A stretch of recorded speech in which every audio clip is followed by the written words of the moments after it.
नेपाल में आई अशांति, हुआ उग्र विद्रोह, भारत के ट्रांसपोर्ट जगत पर आई समस्या। नमस्कार, ट्रांसपोर्ट टीवी में आपका स्वागत है। मैं हूं असलम कुरैशी, आप देख रहे हैं ब्रेकिंग न्यूज। दोस्तों, पिछले 2-3 दिनों में आपने खबरें तो सुन ही ली होंगी कि नेपाल में हो क्या रहा है। वहां पर बहुत बड़े लेवल पर एक आंदोलन हुआ जिसकी वजह से तख्ता पलट तक की सुनाई दे रही है आवाज। वहां पर फैली अशांति से काफी कुछ बदल गया है और इसी बीच सबसे बड़ी समस्या आ रही है ट्रांसपोर्ट जगत से जुड़े लोगों से, जो कि वहां पर डेली की आवाजाही करते हैं और भारत नेपाल बॉर्डर पर फंसे हुए हैं। जी हाँ, इस तरह की बहुत सी वीडियो सामने आई है जहां पर ट्रक ड्राइवर्स वहां बॉर्डर पर बैठे हुए हैं और बहुत से ट्रक खड़े हुए हैं। और इसी बात को लेकर all India motor and goods transport association ने भारत के प्रधानमंत्री और गृह मंत्री का इस तरफ ध्यान खींचा है और एक लेटर लिखा है। क्या लिखा गया है इस लेटर में बताएंगे इस अंतराल के बाद। ट्रक हो या बस, टैक्सी हो या ऑटो, छोटा हाथी हो या पिकअप, इन सब का बीमा सिर्फ और सिर्फ ट्रांसपोर्ट मॉल से।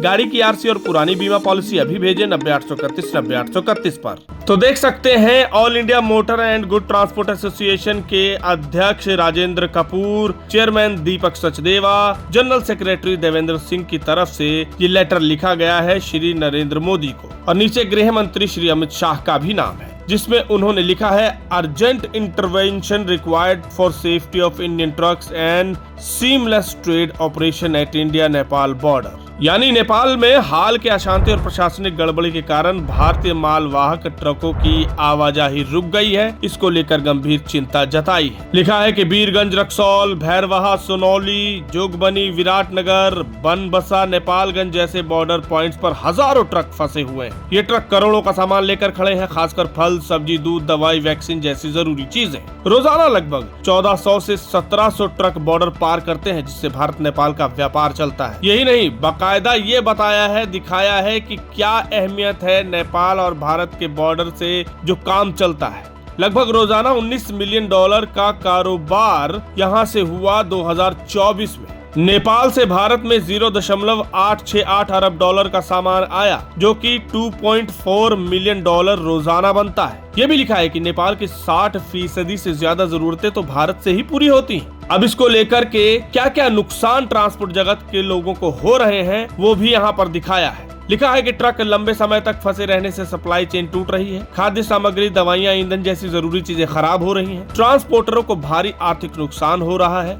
सबसे बड़ी चिंता ड्राइवर और हेल्पर की सुरक्षा और उनकी जान पर खतरा बन सकता है। एसोसिएशन की मांगे इन सभी वीडियो को देखकर, जो कि वहां पर फंसे हुए नजर आ रहे हैं, क्या की है उन्होंने वो आपको बताते हैं। AIMGTA ने सरकार से तुरंत ये कदम उठाने की अपील की है कि नेपाल सरकार, पुलिस और आर्मी भारतीय ट्रकों को सुरक्षा दें, बॉर्डर पॉइंट्स पर सुरक्षित पार्किंग, नाइट पेट्रोलिंग और एस्कॉर्ट सिस्टम बने, ग्रीन कॉरिडोर, फास्ट ट्रैक लेन बने ताकि जरूरी सामान जल्दी निकल सके। भारत नेपाल मिलकर एक जॉइंट कंट्रोल रूम 24/7 बनाए जानकारी साझा करने के लिए। बॉर्डर पर ट्रकों की लंबी कतार संभालने के लिए डिजिटल टोकन और टाइम स्लॉट सिस्टम हो। ट्रांसपोर्टरों को बीमा और आंशिक राहत दी जाए। बॉर्डर पर ड्राइवर हेल्प डेस्क बने जिसमें खाना पानी और फर्स्ट एड मिले। बॉर्डर के पास कोल्ड स्टोरेज और वेयर हाउस की भी सुविधा हो ताकि सामान खराब ना हो। एसोसिएशन ने कहा है कि भारत नेपाल का ये ट्रेड कॉरिडोर दोनों देशों की अर्थव्यवस्था की लाइफलाइन है। अगर ये संकट लंबा खिंचता है तो उद्योगों, कारोबारियों और आम जनता को भारी नुकसान झेलना पड़ सकता है। इसलिए तुरंत कूटनीतिक और प्रशासनिक कदम उठाकर ट्रकों और ड्राइवरों की सुरक्षा सुनिश्चित की जाए,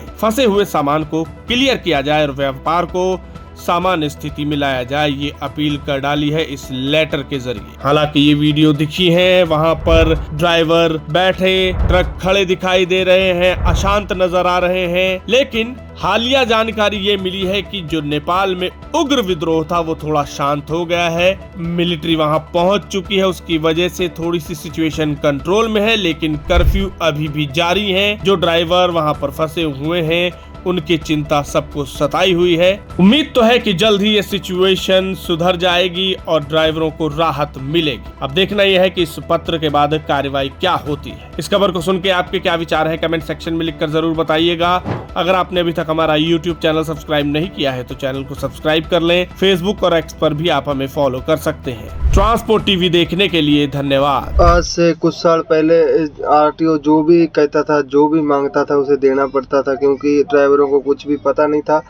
लेकिन ट्रांसपोर्ट टीवी देखने के बाद में हर ड्राइवर को जानकारी मिली है और वो गलत होने पर अपनी आवाज़ उठाते हैं, बोलते हैं। ये सब ट्रांसपोर्ट टीवी चैनल की वजह से हुआ है। ट्रांसपोर्ट टीवी चैनल पूरे देश में एक क्रांति की तरह है। मैं उसे बहुत बहुत धन्यवाद करता हूँ कि वो ड्राइवरों के लिए बोलते हैं, ड्राइवरों को बताते हैं उनके हक, वो कहाँ सही हैं और कहाँ गलत हैं।